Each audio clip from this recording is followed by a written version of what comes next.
Hi everyone, welcome back to another episode of Tech It Simple. In today's video, I'm going to show you how to download PNC Bank application on your Android device. Keep watching the video till the end and don't forget to subscribe to our channel by hitting that subscribe button.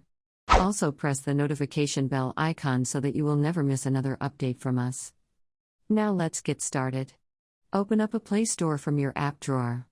Now go to the search box and type in PNC Bank and make your search. You'll be able to see the application displayed in the search results at the very top. Tap the install button right next to it to begin the downloading process.